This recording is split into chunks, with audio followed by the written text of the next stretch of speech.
Would you believe a dog could sense something even the best doctors couldn't? Something so subtle, so hidden, that it could mean the difference between life and death, and all because this dog, a loyal canine, refused to ignore the signs no one else could see, the signs that a little girl's life was slipping away right in front of them. This is the story of a quiet suburban town where nothing extraordinary ever happened, where parents walked their kids to the bus stop each morning, waving as the yellow school buses rolled down tree-lined streets, and where life seemed so predictable that no one ever imagined a single moment could shatter the calm and test the limits of love, instinct, and the unspoken bond between humans and dogs. It all started with Emily, a bright and curious 7-year-old girl with golden brown hair that curled at the edges, a backpack full of colorful pencils and glitter-covered notebooks, and a smile that could light up an entire room. Her parents, Claire and David, adored her with every fiber of their being. And like most parents, they believed they could protect her from everything.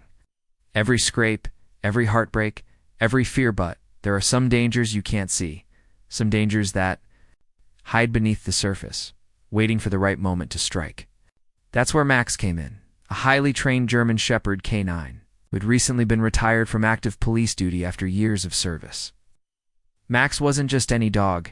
He was known for his sharp instincts, his calm presence, and a kind of sixth sense that people who met him couldn't explain, like he could read hearts, not just faces.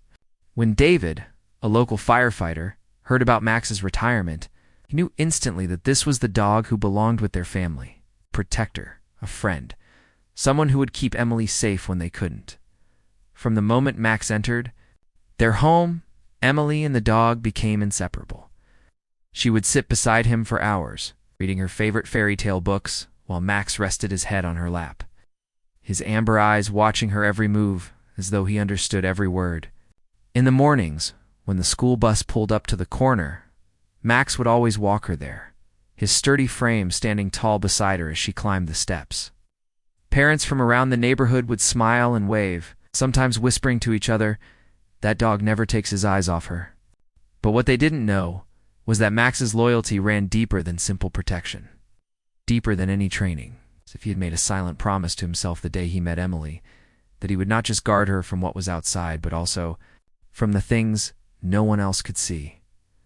For weeks, Max had been noticing something strange about Emily.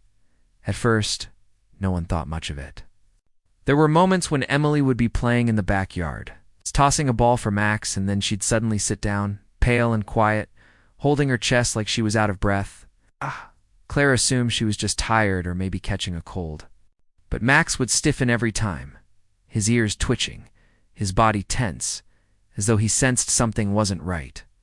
Dogs have an uncanny ability to detect things humans can't, changes in scent, subtle shifts in behavior, even the faintest signs of illness. Max would pace around her, sniff her hands, and nudge her with his nose, his eyes locked on hers like he was trying to say, "Pay attention, something's wrong."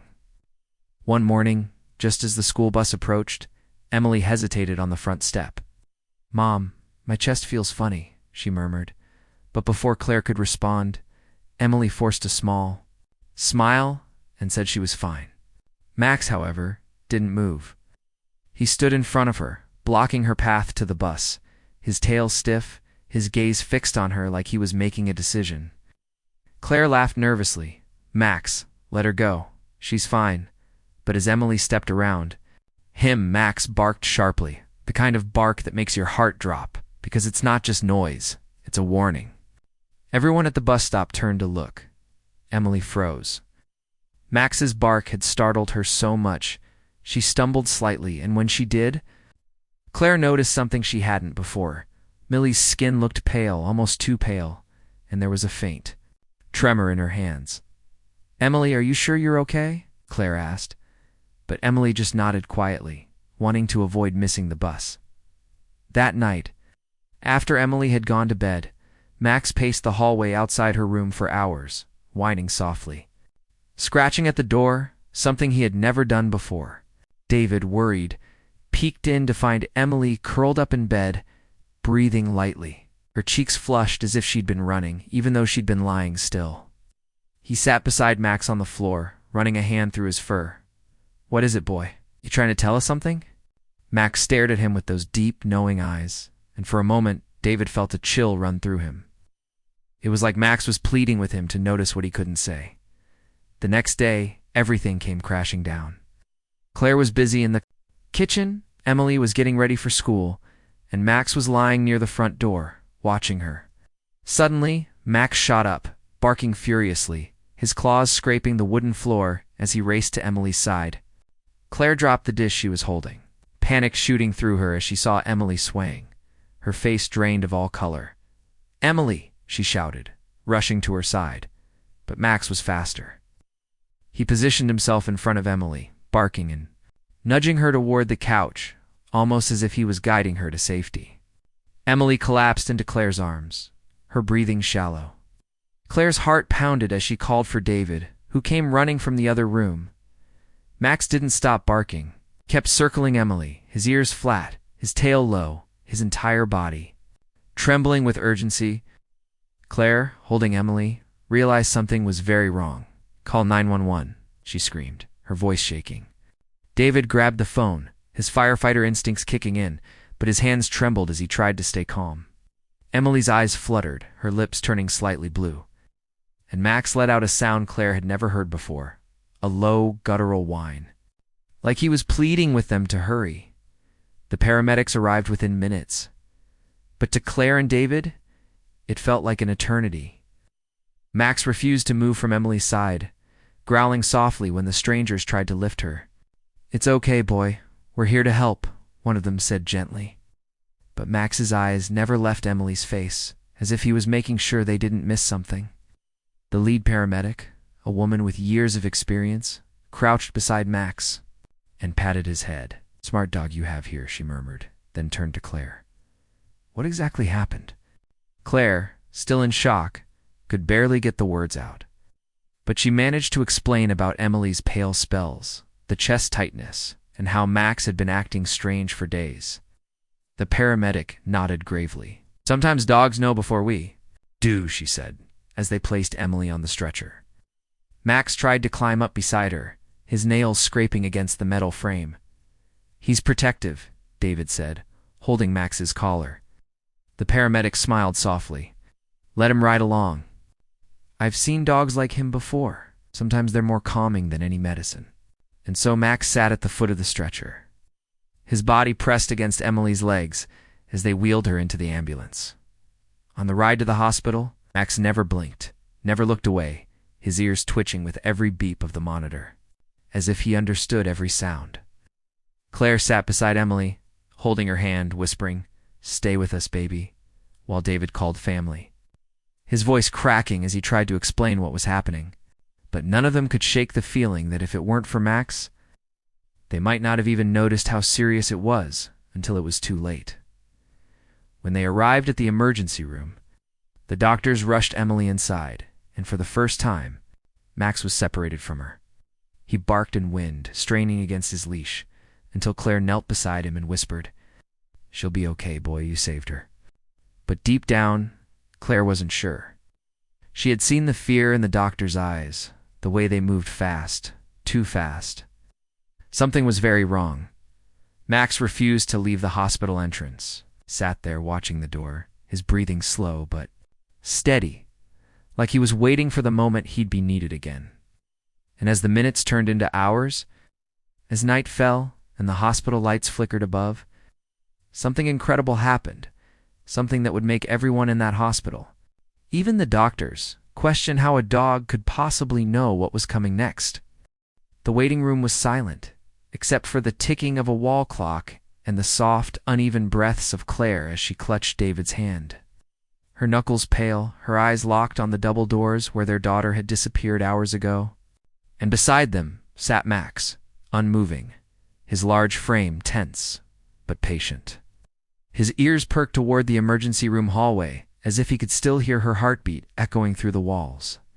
And when a nurse walked past, Max would glance up, eyes tracking her every move, but then settle again, waiting, listening, watching. The hospital staff had never seen anything like it, a dog that refused to eat, drink, or blink too long, as though something deep inside him knew this night would determine everything. and one of the orderlies even whispered, "It's like he's guarding her soul."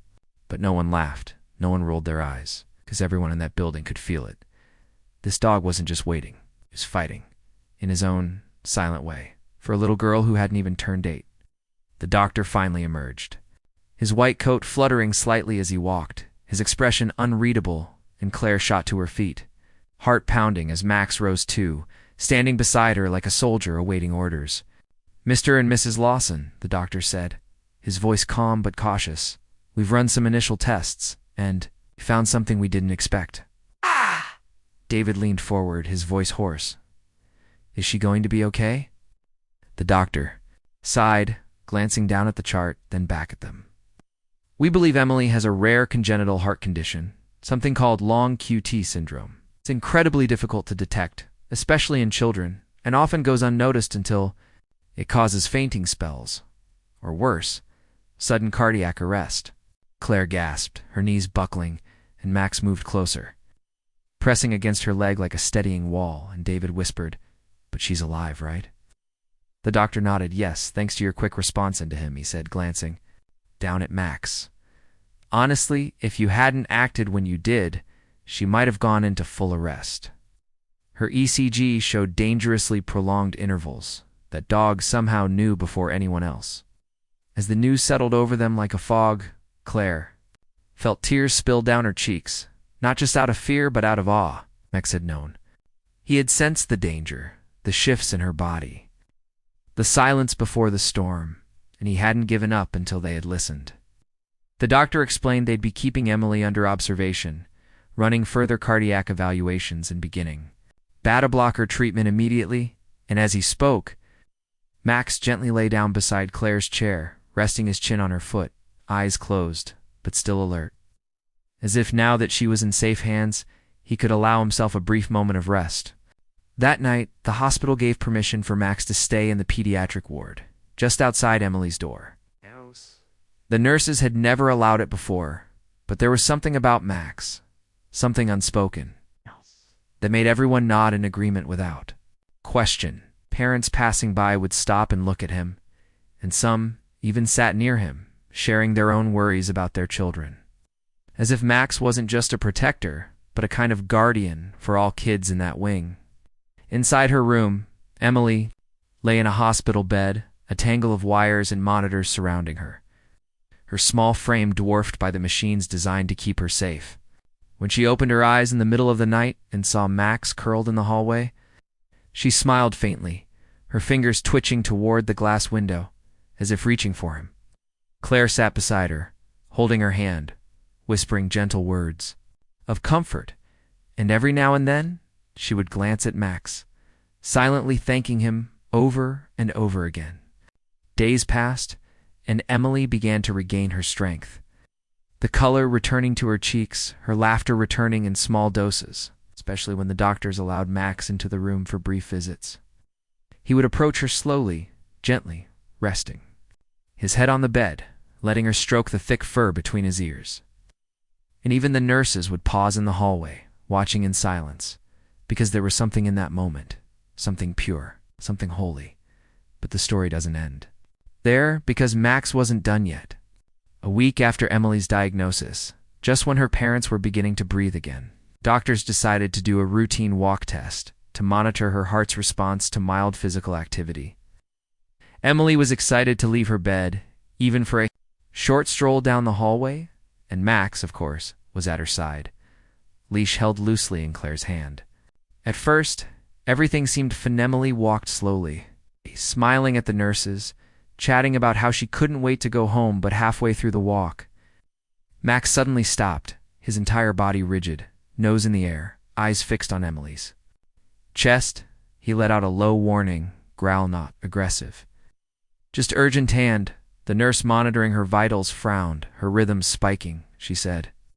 Within seconds, Max barked once, sharply, and Claire instinctively pulled Emily back into a nearby chair. Moments later, Emily's monitor alarmed, showing rapid, irregular heartbeats. The staff rushed in, stabilizing her quickly, and the doctor arrived just in time to see Max sitting quietly, eyes on Emily, like he'd expected it all along. The incident shook everyone. The lead cardiologist called in a specialist from the city, intrigued by the dog's behavior, and together they ran more in-depth tests. What they discovered was shocking. Emily's condition had a secondary complication. Something that triggered arrhythmias during exertion, even minor ones, and the medication dose needed to be adjusted immediately. The doctor turned to Claire, and David, stunned, that dog saved her life again. Before the machine even caught it, he did. The story spread through the hospital, and soon the local news caught wind. Reporters wanted interviews, doctors submitted papers to veterinary behavior journals, and people from around the country wrote letters to the hospital asking if Max could visit their child too. But for Max, it wasn't about fame or recognition or science. It was about Emily, and Emily, once just a quiet girl with a love for fairy tales, became something of a local legend. Her story was shared in schools, community centers, even churches, as a symbol of how love pure, silent, and loyal could sense danger when no one else could. Max never left her side, and when they finally went home, the entire neighborhood was waiting. Banners hung from porches, kids waved signs, and someone had even made a special doggy medal for Max, shaped like a heart, engraved with the words, "Guardian of Emily." That night, as the family sat together on the porch, Emily, curled up next to Max, stroking his fur, whispering stories, while Claire and David watched the stars above, silently grateful.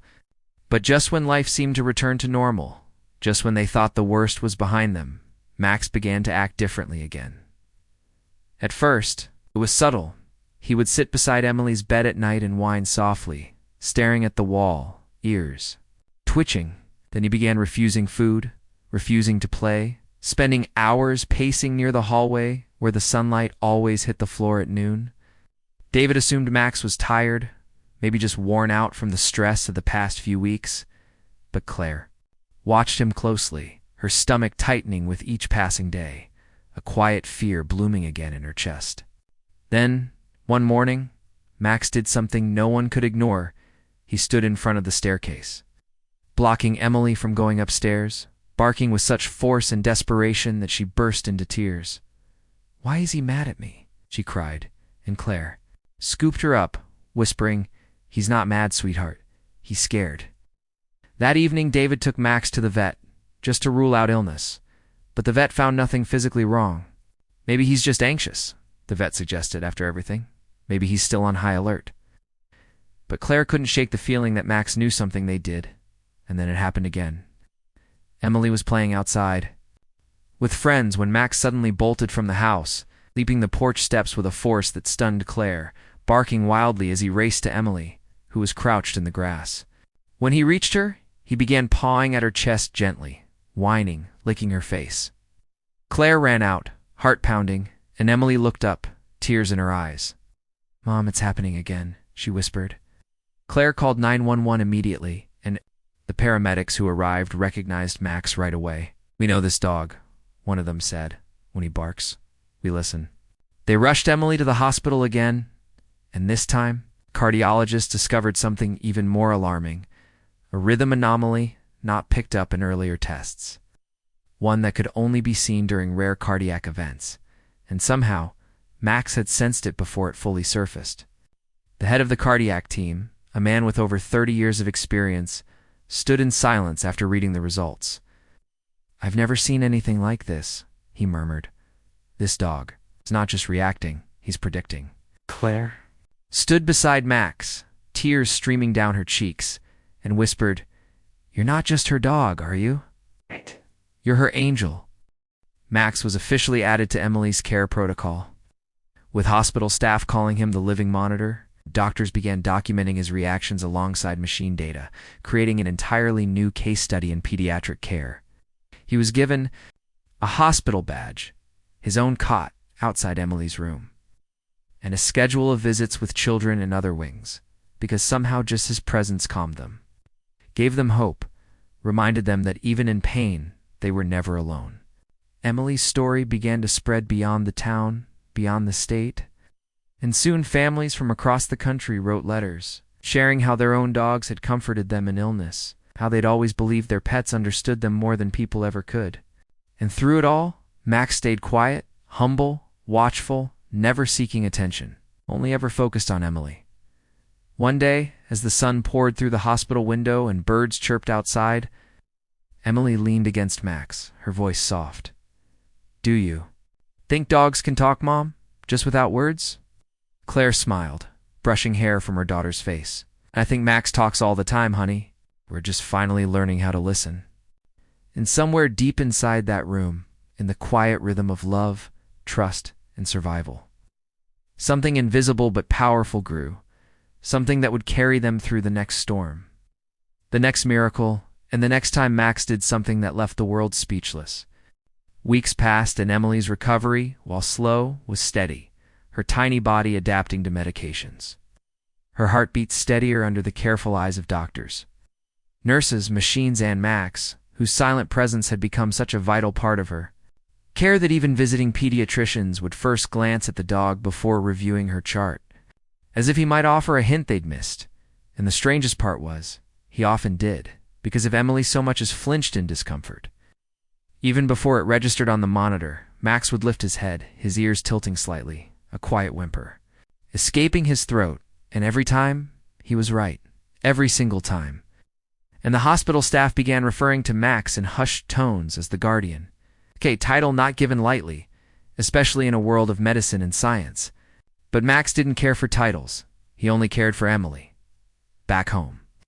The family did everything they could to create a peaceful, structured environment. Morning walks with Max, gentle play in the backyard, homeschooling through a local tutor, who quickly bonded with Emily and Max alike. But beneath the surface of daily life, there was an invisible current of tension, of waiting.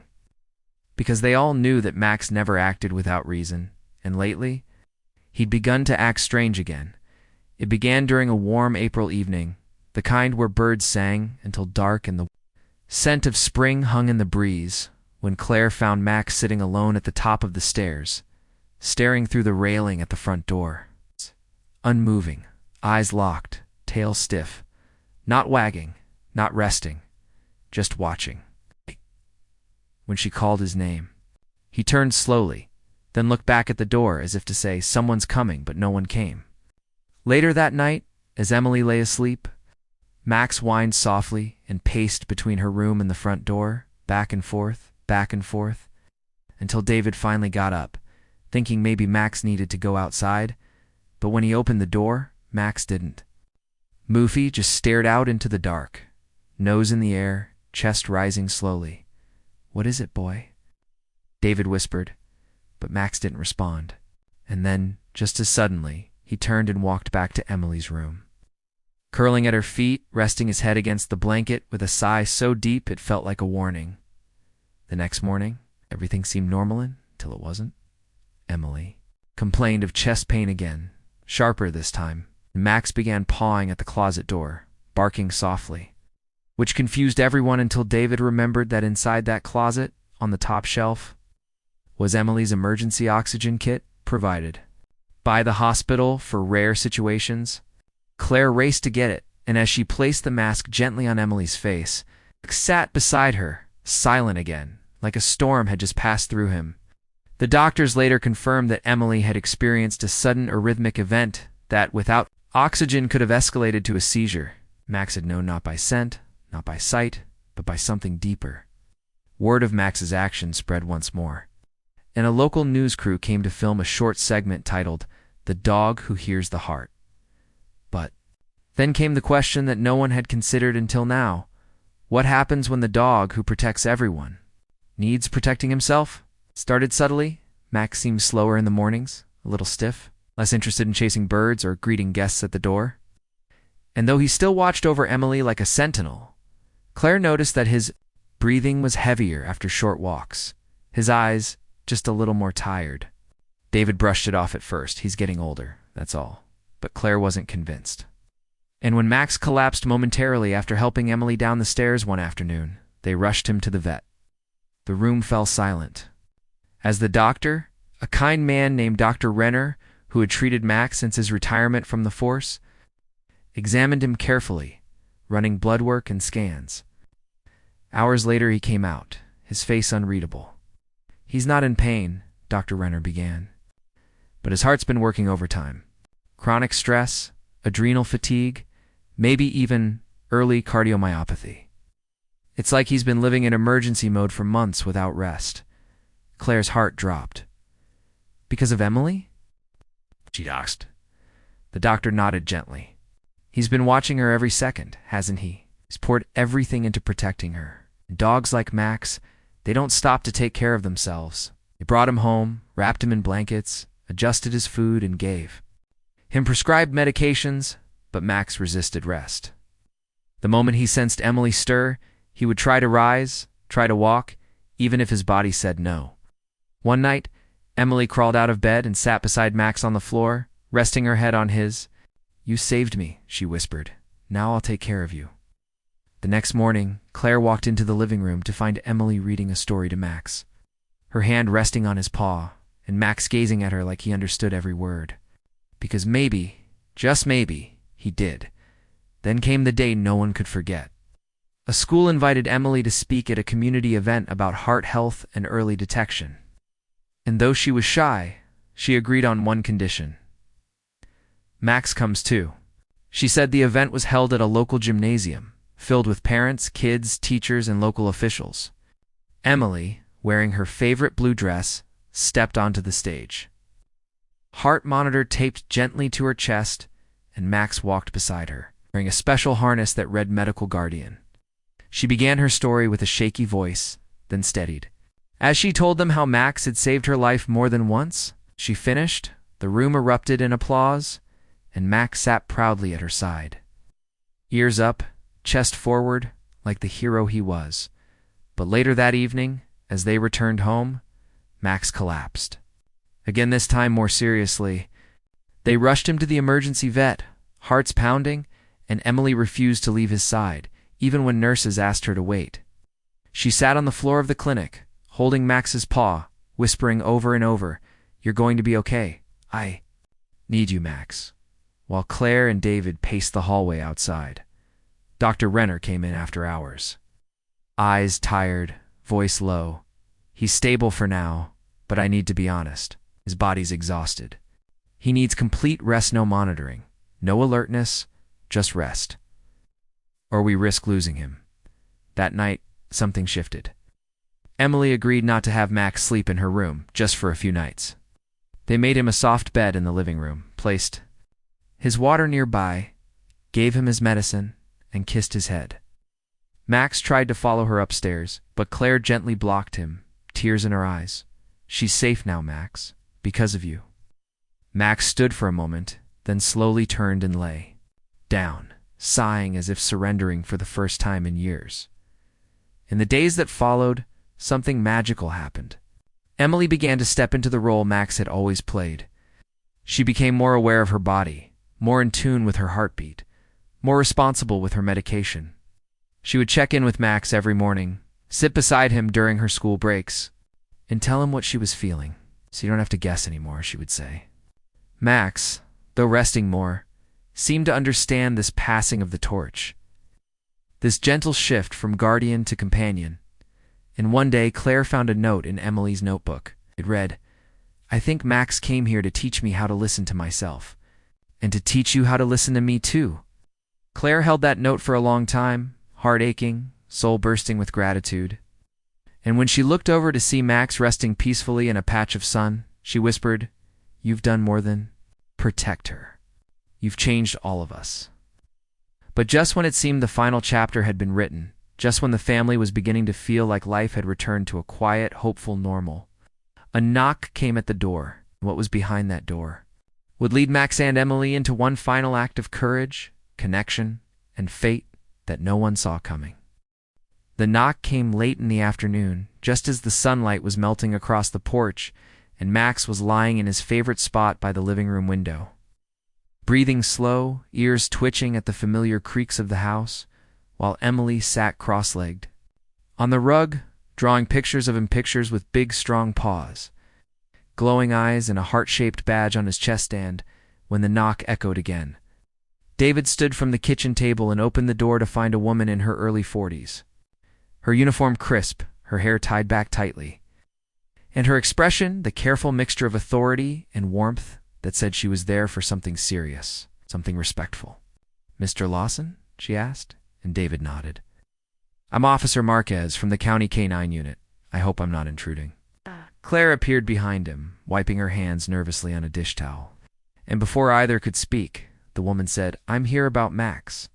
Max, who had already lifted his head, slowly pushed himself up to a sitting position, tail still, eyes fixed on her, as if he recognized her scent from years ago. "You may not know," she continued gently, "but Max's last handler, Officer Nolan, passed away recently. He always talked about Max, even after his retirement. Said he was the best partner he ever had. No matter how hard the cases got, Max was always there, silent, steady, never needing praise, just needing a purpose." Claire blinked back tears, nodding. "That sounds like him." Marquez stepped inside slowly, her gaze scanning the room until it landed on Max. "We were going through some of Nolan's things, and we found something. Something addressed to you, actually." She reached into her bag and pulled out a thick envelope, slightly worn, labeled in careful handwriting, "To the family that gives Max his forever home." Inside was a letter written in uneven ink, dated months before Nolan's passing. David read it aloud, his voice cracking. It spoke of Max's early years, how he saved Nolan from an explosion during a drug raid, how he pulled a drowning child from a frozen lake, how he stayed by Nolan's hospital bed during a difficult cancer treatment, and how, even in retirement, Nolan believed Max still had one more life to save. "I believe the letter ended that Max will find the one who needs him most, and when he does, he'll know. And when his time comes, I just hope he gets the love he gave." Silence filled the room, thick and sacred. Emily walked over and sat beside Max, holding his paw, whispering, "You found me, Max." "You really did?" Officer Marquez took a breath. "We're starting a new therapy K-9 program, one focused on pediatric hospitals and trauma centers. And honestly, Max, well, we hoped he could be the inspiration. Just a story to share, not work. Just legacy." But Max, as if understanding, stood slowly, walked over to Marquez, and rested his head on her knee, and in that gesture, something passed between them. Memory, respect, goodbye. "He's yours," Claire said softly, "but he stays with us." Marquez nodded. Of course, that's exactly what Nolan would have wanted. In the weeks that followed, Max's story became more than local news. It reached national headlines. The dog who listened, the guardian of Emily, the hero with a tail. Talk shows wanted interviews, magazines sent photographers, and the hospital even created a mural of Max in the children's wing, where his face smiled down over kids receiving treatment, his story told in colors and quotes that gave them strength. But the Lawsons never let the fame overshadow what really mattered: Max's rest, Emily's healing, and the quiet, private joy of knowing their bond had changed the world, even if only in ripples. Then one spring afternoon, Emily and Max were invited to a special ceremony and award presentation at the state capitol, where the governor would honor Max for exceptional service to human life and emotional well-being. They debated going. Max had been moving slower, sleeping more, but Emily insisted. He deserves to hear it. Even if he doesn't understand the words, he'll feel it. The family dressed up Emily in a soft lavender dress, Claire in navy, David in his polished firefighter blues, and Max wore his black vest, not the police one, but the new one Emily had made, stitched carefully in her handwriting that said, "Forever my hero." At the ceremony, people clapped, cameras flashed, and as Emily stood at the podium with Max at her side, she looked out over the sea of faces and said, "Most heroes wear capes, but mine wears fur. He didn't just save my life, he taught me to trust it, to listen to it, and to believe that sometimes love is the loudest heartbeat in the room." The audience rose to their feet in a standing ovation, and Max, despite his age, lifted his head proudly, his tail wagging once, slow and full. That night, back at home, Emily curled beside Max on the couch, stroking his fur as he rested his head on her lap. She whispered stories like she used to, her voice soft and slow, pausing every now and then to blink back tears. And when she said, "Do you remember the bus? Like the first time you barked at me and wouldn't let me go." Max blinked, then closed his eyes, his chest rising and falling in rhythm with hers. But sometime after midnight, as the stars twinkled quietly above the Lawson home, Max lifted his head once, looking toward Emily's room, then toward the window, where the breeze carried the faint scent of lilacs, and then he laid his head down one final time. Claire found him in the morning, still peaceful, with a gentle smile in his eyes, and Emily's blanket curled around him. No cries, no panic, just silence and love. Emily woke up minutes later, sensing something had changed. She walked downstairs, stood beside her parents, and knelt beside Max. She didn't speak, she didn't need to.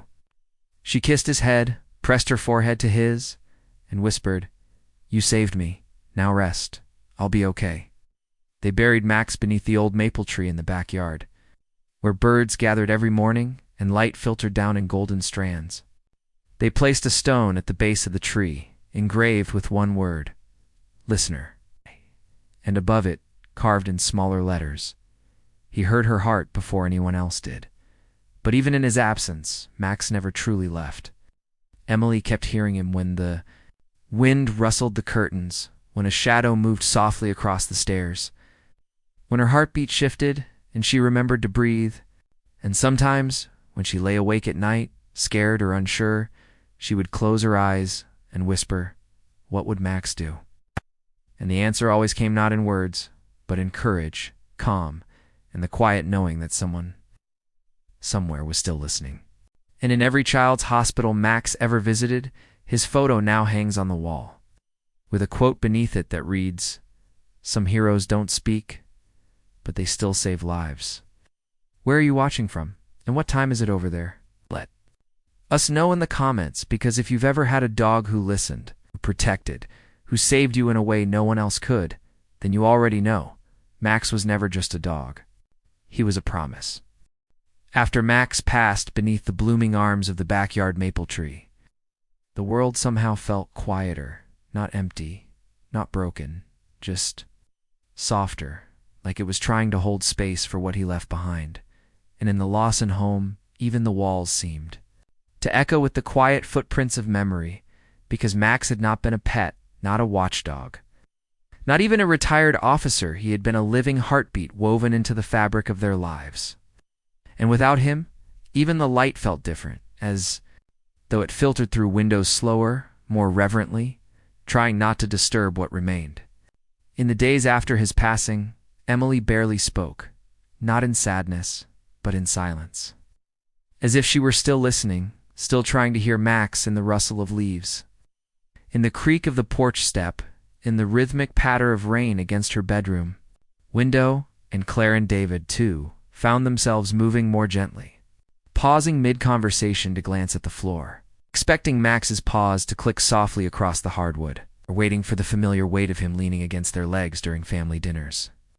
The house, though full, felt paused, like the world was holding its breath, waiting for grief to settle, to fold itself into gratitude, and it did slowly, beautifully.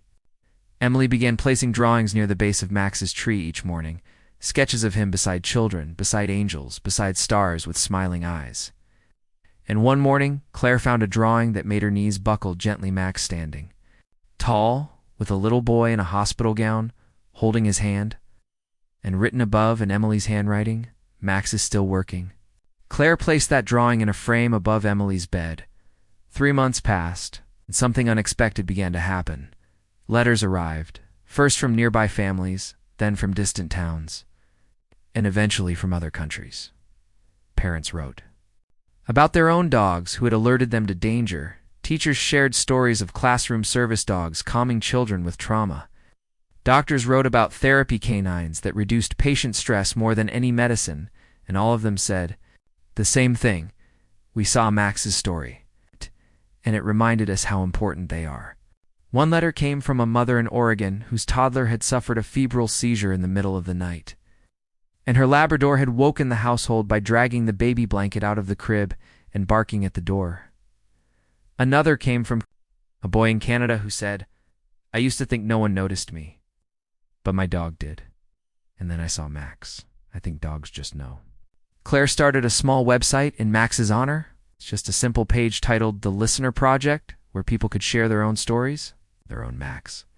Within weeks, the page grew thousands of messages, photos, videos from families, shelters, soldiers, trauma survivors, children with autism, veterans with PTSD, all sharing the same thread. The dog that listened, the dog that never left, the dog that changed their life. And in the middle of it all was Max's face, calm, proud, watching from a banner across the top that simply said, "He heard the heart first." The local children's hospital, inspired by the movement, started the Max Protocol, a simple but powerful addition to care that welcomed certified therapy dogs into treatment rooms, waiting areas, and even surgeries, not just for comfort, but because doctors had come to believe deeply that dogs like Max saw things they couldn't, felt, things that science hadn't caught up to yet. And the mural of Max in the hallway was expanded, now stretching across the full pediatric wing, showing him walking with kids of every shape, size, and color, some in wheelchairs, some with walkers, some with oxygen tanks, all smiling as Max led them forward. But the story wasn't just about Max anymore. It was about what he left behind. Emily began to speak at events, make big ones, just local school visits, children's fundraisers, therapy sessions where she would sit cross-legged in front of kids and say, "I had a best friend once, and he couldn't talk, but he could listen better than anyone I've ever known." And she would tell them about the day he barked at the school bus, the time he blocked the stairs, the night he slept at the hospital door, and how she learned that listening wasn't just about hearing, it was about feeling what someone needed before they could say it. One afternoon, during a quiet weekend, the family drove to the shelter where Max had first been assigned after retirement, just to visit, to donate toys and food. But when they walked in, something strange happened. A small German Shepherd puppy, barely 4 months old, darted to the front of the cage and pressed his face against the bars, tail wagging in slow circles, eyes wide, glowing amber like Max's. Used to, and Emily stopped mid-step, staring. Claire bent down beside her. "Do you want to say hello?" Emily nodded. The attendant smiled and said, "He's a little shy with most people." But not with her, apparently. They named him Echo, not as a replacement, not as a new Max, but as a continuation, a whisper of what came before. Echo didn't act like Max. Not yet. He was wild, playful, clumsy. But there were moments, just flashes, where he would pause mid-game, tilt his head toward Emily, and sit still, ears up, waiting. David joked, "Maybe Max sent us his apprentice." And Emily, with that quiet wisdom only she carried now, said, "Maybe he sent a reminder that listening never ends." Years later, Emily would grow up, strong, kind, curious, and brave. Her heart condition, while always present, was under control.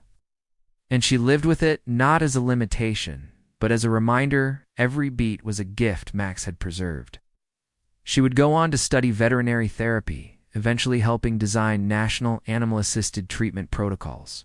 She gave TED Talks, wrote a book called The Dog Who Saved My Heart, even helped launch a research program investigating canine intuition and early disease detection. But no matter how far she went, how much she grew, there was always one. The place she returned to beneath the maple tree in the backyard. Every year on the day Max passed, she would sit quietly tracing her fingers over the stone and whisper, "I still hear you." And if you stood just far enough away, in the golden evening light, you might hear it tooth a rustle of leaves, the soft crunch of paws on soil. The gentle rhythm of a heartbeat that never left, not really, because some heroes don't vanish. They become part of the air, the silence, the stories we pass down forever. So, wherever you're watching from, whatever time it is where you are, pause for just a second. Think of the dog who once looked at you a little too long, who sat beside you when no one else did, who barked for no reason, till you realized it wasn't nothing. Maybe it was everything. Tell us in the comments, what's your dog's name, and what moment made you realize they saw something you didn't? Because sometimes, the loudest warning, the deepest comfort, the most profound love comes from the dog who simply never stopped listening.